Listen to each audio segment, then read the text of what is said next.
Selamat pagi. Ya, alhamdulillahirabbil alamin. Kita bisa bertemu di sini saat ini dan ini juga pertemuan kita ya untuk pertama kali. Ya, alhamdulillah juga ini juga kesempatan kita untuk sekolah bertatap muka. Karena kan biasanya sebelumnya kalian itu sekolah online, virtual. Gimana pengalamannya selama sekolah online? Kesan-kesannya? Ya.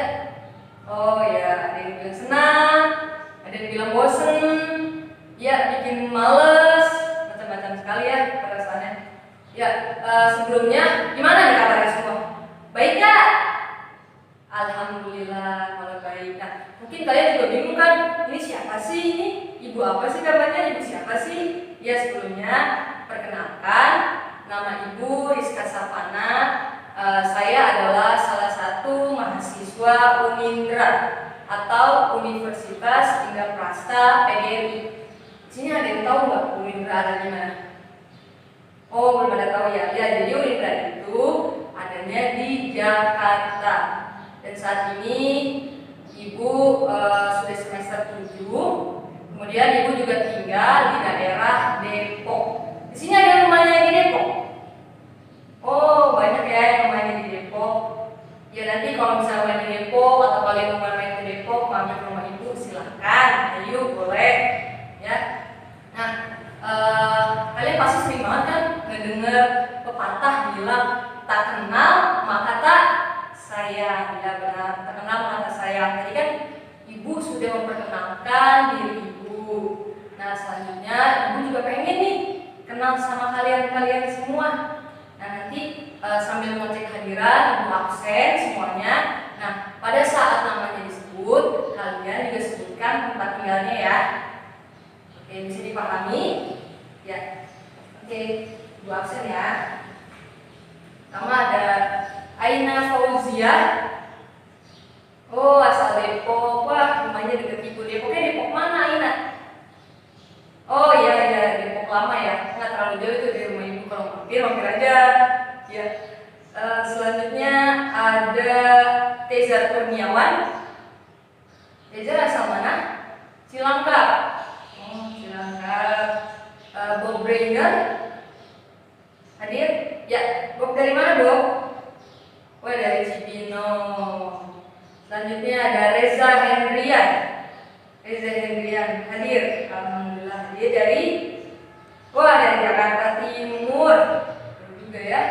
Selanjutnya ada Riri Alprianti. Riri Alprianti mana nih? Wah, ya dari mana Riri? Dari Bekasi. Jauh ya. Oke. Baik, alhamdulillah. Dari 30 siswa semuanya hadir. Alhamdulillah, Ibu senang sekali. Semangat tadi belajar kalian?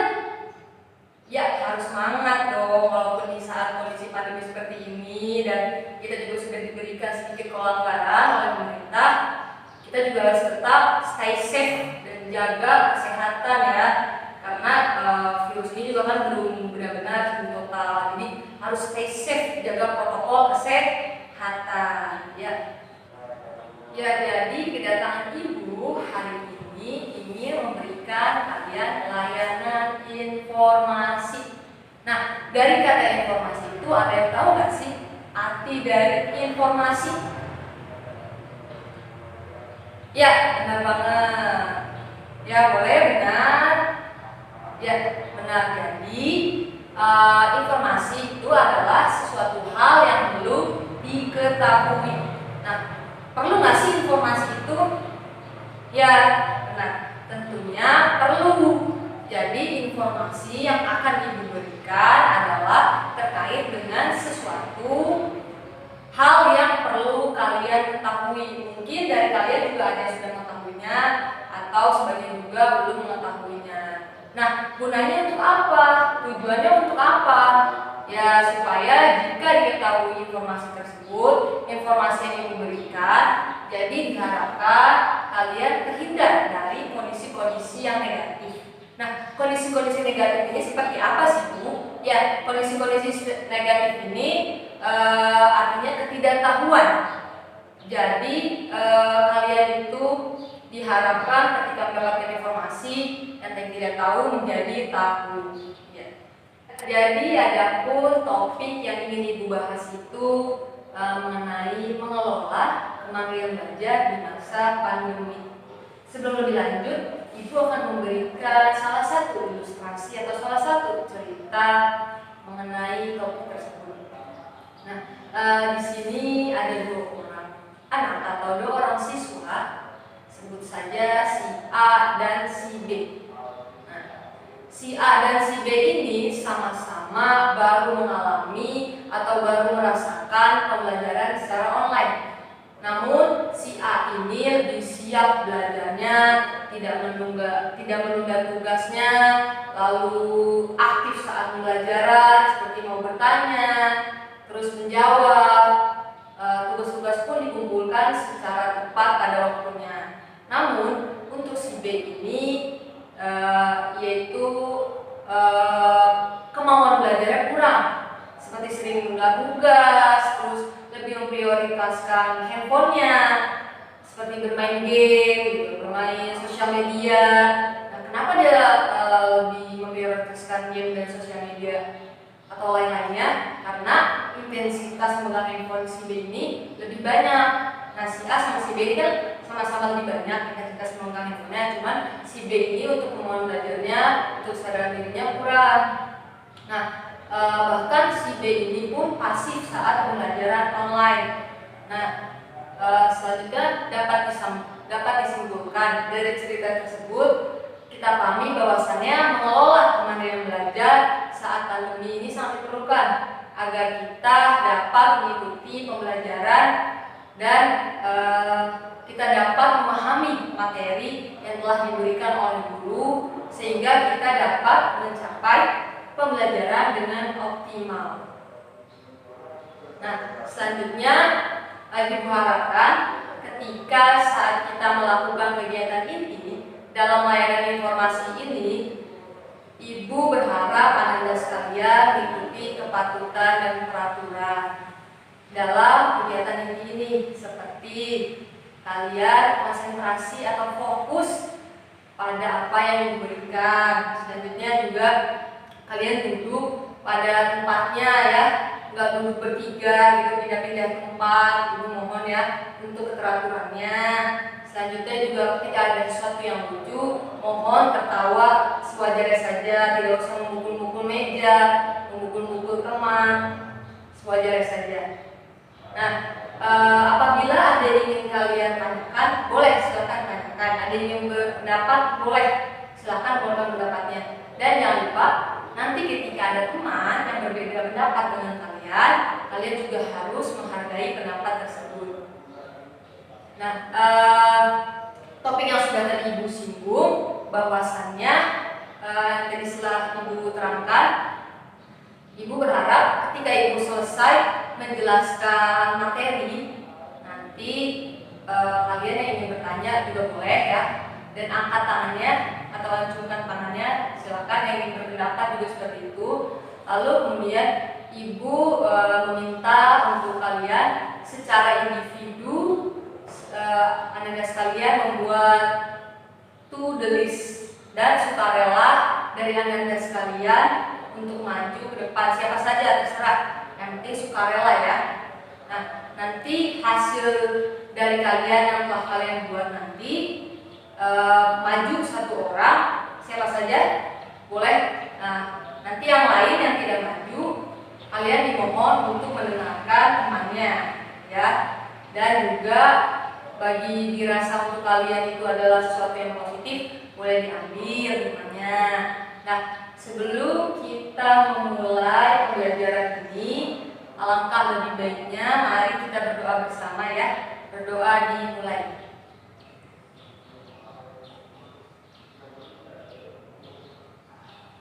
Berdoa selesai.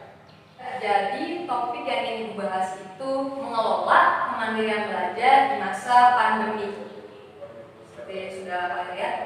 Nah, kata kemandirian belajar ini istilah katanya ada dua.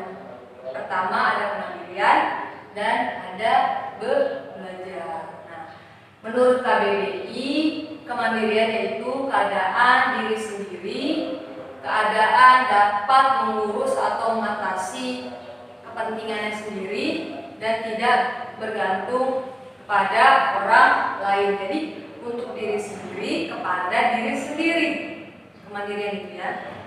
Selanjutnya menurut Heru, kemandirian merupakan salah satu bentuk intelijensi atau kecerdasan.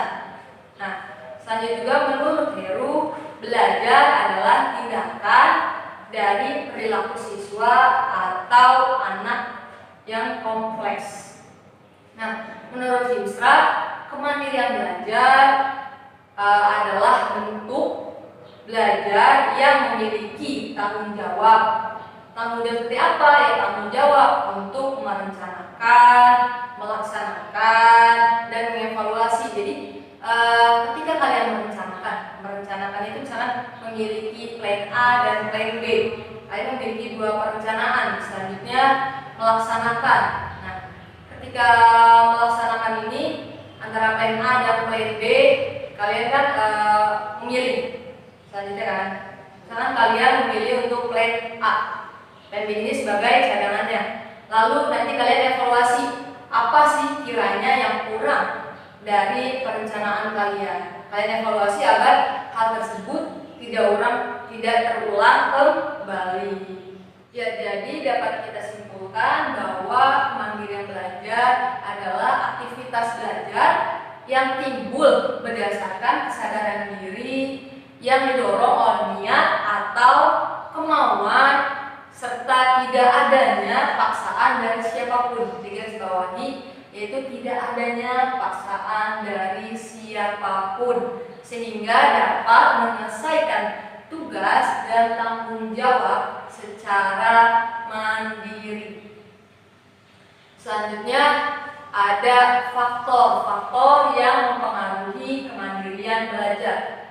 Sini faktor-faktornya ada dua, yaitu faktor internal dan juga faktor eksternal.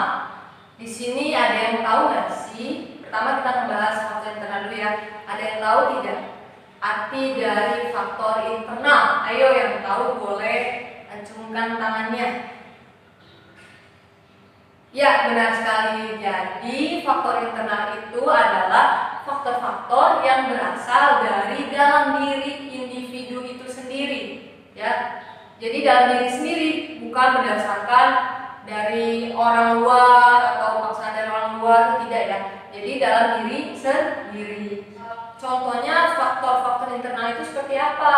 Ya, faktor-faktor internal itu seperti intelijensi, kemampuan, dan juga bakat. Nah, seorang yang memiliki intelijensi yang tinggi, terutama intelijensi belajar, maka individu tersebut dapat beraktivitas dalam belajar secara efektif. Nah, bakat itu seperti apa sih, Bu? Bakat merupakan bawaan sejak lahir. Nah, contohnya seperti apa, Bu? Contohnya adalah seseorang yang berbakat melukis, maka kemampuan atau hasilnya pun lebih bagus dibandingkan seorang yang kurang berbakat.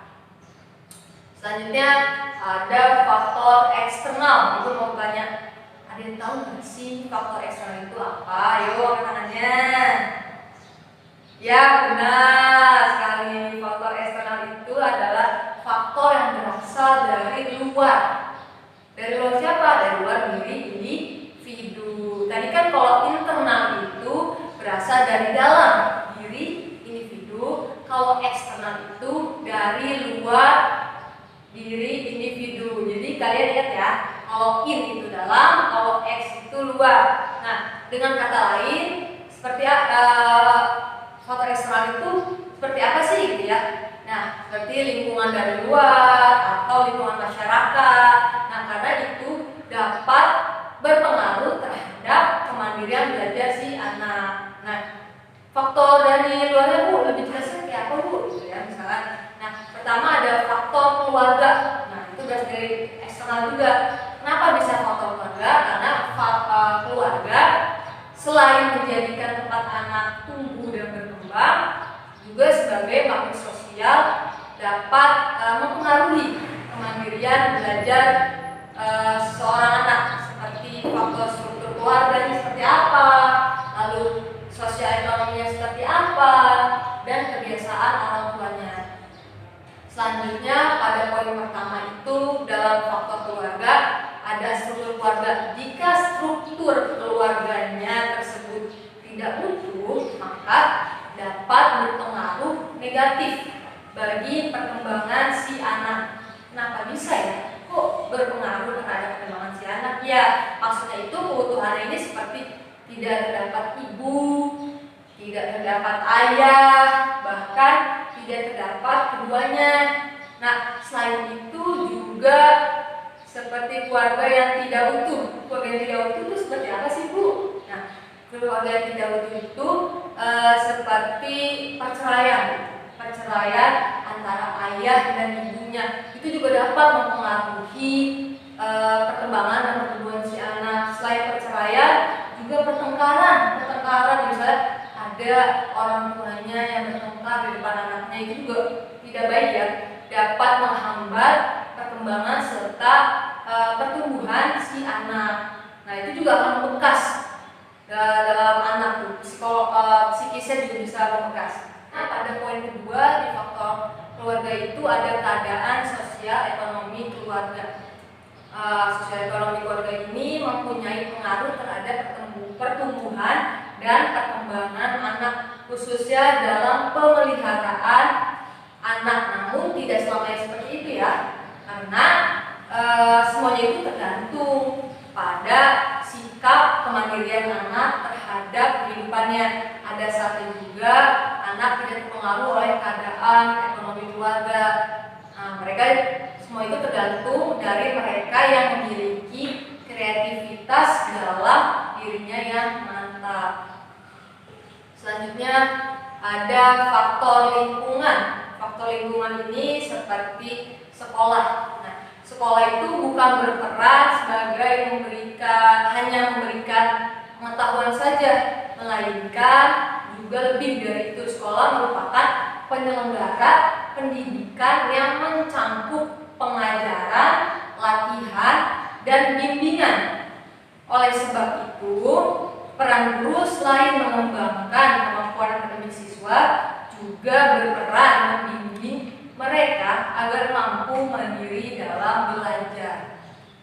Selanjutnya ada faktor lingkungan masyarakat. Nah, yang ketiga ini ada faktor lingkungan masyarakat. Masyarakat dan budayanya memberi pengaruh terhadap keluarganya, baik dalam menyangkut cara berperilaku, cara berpikir, cara bersikap. Nah, itu si anak biasanya meniru. Dari mana dia meniru? Dari lingkungan masyarakat tersebut. Poin selanjutnya itu faktor lingkungan masyarakat. Masyarakat dan budayanya memberikan pengaruh terhadap keluarganya, baik yang menyangkut cara berperilaku, cara bersikap, cara berpikir. Nah, semua itu bisa. Kenapa bisa? Karena ketika anak bergaul, ketika anak bermain gitu ya, di dalam lingkungan masyarakat tersebut, ada di lingkungan masyarakat tersebut, biasanya anak meniru yang ada di lingkungan masyarakat itu. Nah, sehingga ketika dikaitkan dengan sikap kemandirian belajar anak, maka dapat atau tampaklah jelas bahwa anak mempunyai kemandirian belajar yang baik apabila mendapatkan lingkungan masyarakat yang baik juga. Nah, sebaliknya ketika anak yang mendapatkan pengaruh lingkungan yang kurang baik, nah maka diragukan nih kemandirian belajarnya. Pada poin selanjutnya yaitu mengenai ciri-ciri kemandirian belajar. Nah, ciri-ciri kemandirian belajar ini seperti apa sih? Yuk langsung aja. Yang satu, ada mampu berpikir secara kritis, kreatif, dan inovatif. Nah, maksudnya itu orang yang memiliki ciri-ciri kemandirian belajar ini ketika mendapatkan sesuatu yang dia kurang paham atau dia menginginkan suatu materi, misalkan dia tidak paham, dia akan mencari tahu kenapa ya, kok ini bisa kayak gini sih, kok bisa kayak gini sih. Nah, terus biasanya juga dia tuh lebih mengamati lebih dalam terhadap suatu pembelajaran.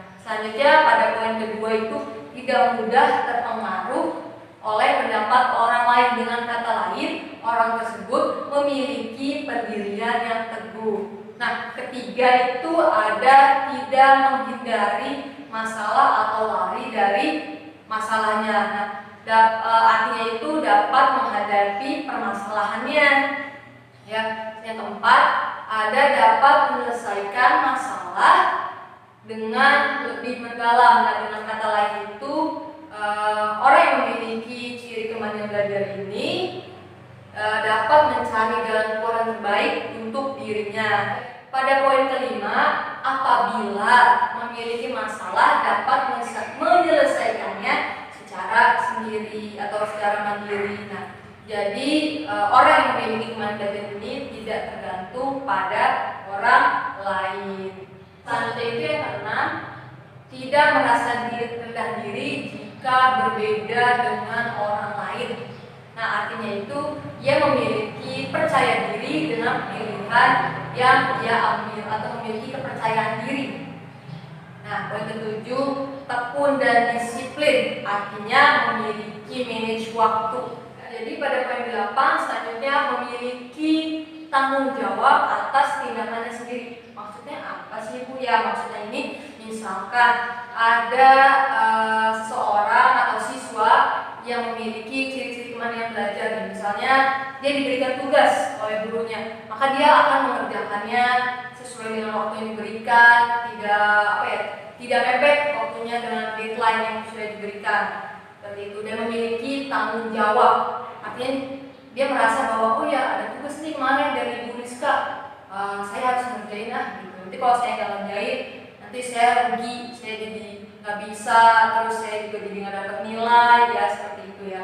Selanjutnya kita simpulkan bahwa kemandirian belajar ini banyak sekali ciri-cirinya. Dengan begitu, adanya ciri-ciri tersebut dapat membantu untuk mengelola kemandirian belajar. Dengan memiliki kemandirian belajar, maka siswa dapat mencapai prestasi akademiknya serta mampu mengarahkan dirinya sesuai dengan rencana dan tindakannya dalam pembelajarannya. Pada materi berikutnya, Ibu memiliki tips mengelola kemandirian belajar di masa pandemi. Apa sih Bu tipsnya? Tipsnya itu ada 4 poin. Yang pertama yaitu atur atau manage waktu dengan baik. Maksudnya seperti apa Bu? Ya, jadi kalian memiliki manage waktu dengan baik untuk mengatur waktu belajar mandiri di masa pandemi seperti ini. Biasanya bisa digunakan, maka kita harus bisa menentukan mana nih prioritas yang utama dan mana yang tidak terlalu penting. Nah, kamu bisa membuat to-do list. Nah, to-do list ini seperti apa sih Bu? Nah, to-do list ini itu adalah rancangan atau rencana-rencana tugas-tugas yang harus kamu kerjakan pada rentang waktu. Biasanya dibuat to-do list harian, to-do list mingguan, atau bulanan. Nah, pada to-do list ini, dengan to-do list ini, kalian bisa menuliskan apa saja sih rencana-rencana kalian, apa saja sih tugas-tugas kalian. Jadi nanti kalian tidak mepet waktunya gitu ya, tidak bingung gitu. Karena kan nanti ketika kalian memiliki tugas yang banyak kan kalian bingung ya, tugas mana dulu ya yang mau dikerjain, ini banyak banget tugasnya gitu ya. Nah, dengan to-do list ini dapat membantu kalian untuk merencanakan tugas-tugas apa yang kiranya lebih prioritas gitu ya untuk kalian kerjakan. Misalnya nanti ada contohnya yang Ibu berikan ya. Pada poin kedua itu ada susun menu belajar. Kok menu belajar Bu kayak menu makanan aja nih? Bukan menu makanan aja ya yang ada, tapi menu belajar juga ada nih, kalian harus susun. Nah, belajar yang penting, tapi jangan lupa kamu juga butuh istirahat. Nah, tadi kan to-do list. Nah, to-do list itu bukan berarti kalian harus seharian ngerjain tugas, semoga pasti kalian juga bete kan, terus juga jenuh juga ya kan. Nah, maka dari itu juga kalian juga harus susun nih menu belajar, dan itu untuk mengetahui jam-jam istirahat kalian, gitu kan. Nah, ini adalah salah satu yang perlu kamu siapkan kalau ingin belajar secara mandiri, yaitu waktu belajar. Nah, dari situ kamu bisa atur berapa lama kamu istirahatnya. Misalkan belajarnya 30 menit, nah istirahatnya ya 10 menit, boleh lah 10 menit gitu ya. Selanjutnya juga kalian tuh istirahatnya misalkan diselingi oleh apa ya, misalkan diselingi oleh nonton film favorit, boleh juga itu istirahatnya ya. Jadi merefreshi kalian ya. Nah, dari jadwal belajar tersebut dalam seminggu kamu perlu menyusun pembelajaran apa saja yang kalian akan pelajari dan kapan saja pelajaran yang akan kalian pelajari, dan waktu-waktu itu kapan saja gitu ya, untuk kalian beristirahat, untuk kalian memulai seperti itu. Selanjutnya pada poin ketiga itu ada inisiatif melibatkan orang lain. Nah, langkah inisiatif ini merupakan bagian dari kemandirian. Orang lain ini dapat berfungsi sebagai pihak yang dapat mengevaluasi mengenai pemahaman materi atau pemahaman pembelajaran kalian.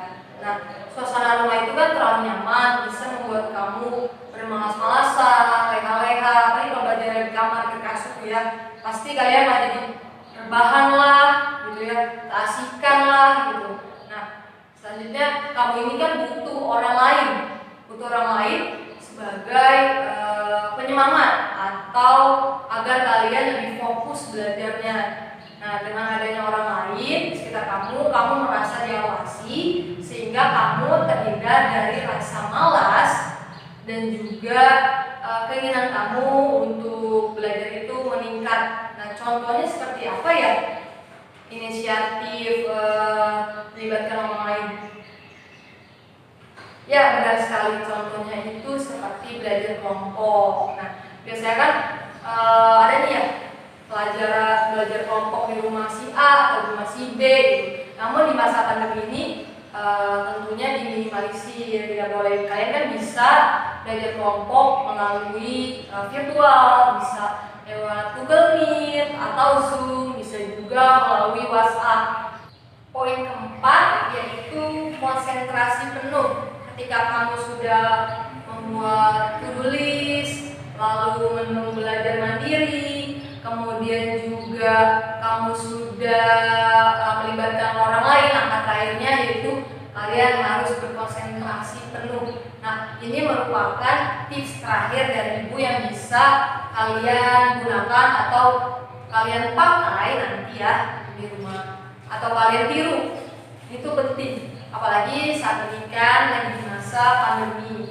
Nah, seperti kalian itu harus jauhkan perhatian kalian dari hal-hal yang dapat mendistrak konsentrasi kalian. Contohnya seperti apa, Bu?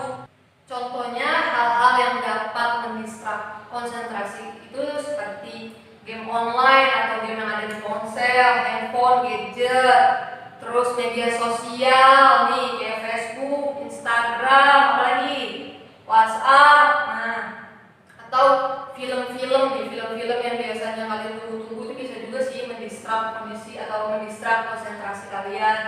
Itu semua jauhkan dulu, ya kan?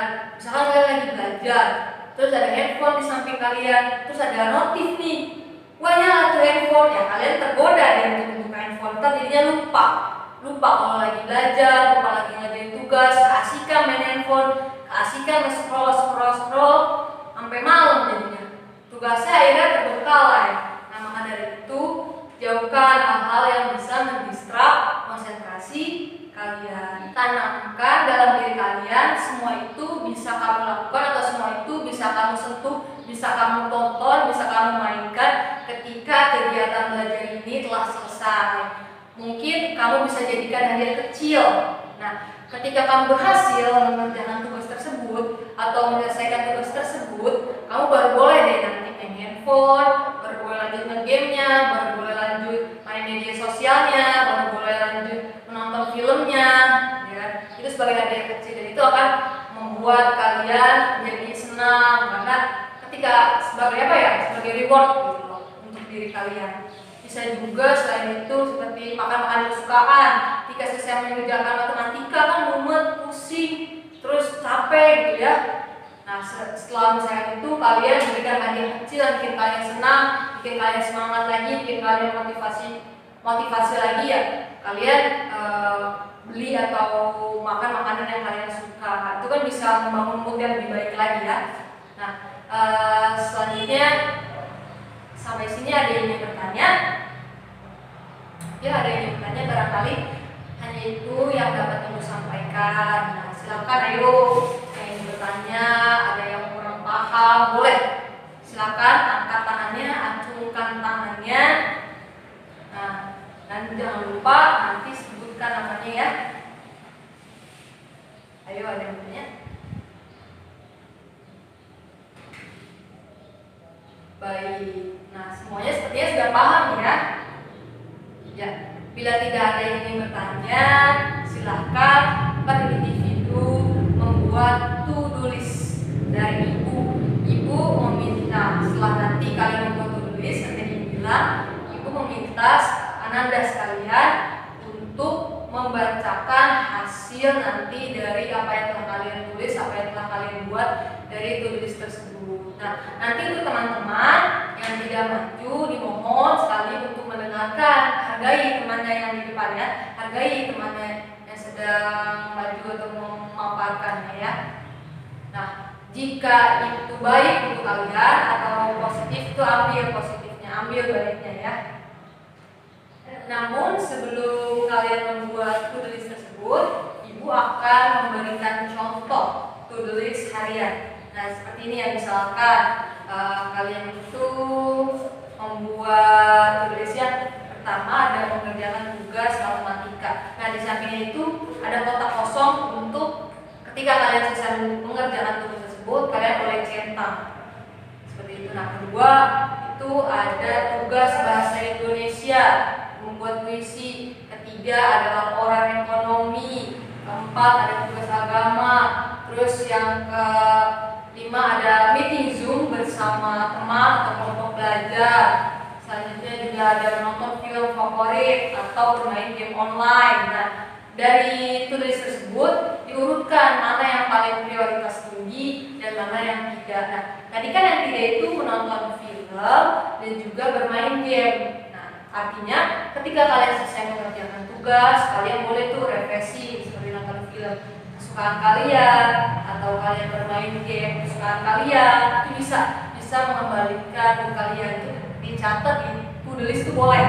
Jadi dari prioritas tertinggi sampai dengan prioritas terendah. Silakan kalian mengerjakan ya, membuat to-do list tadi per individu. Ibu kasih waktu selama 5 menit untuk kalian membuat to-do list harian tersebut.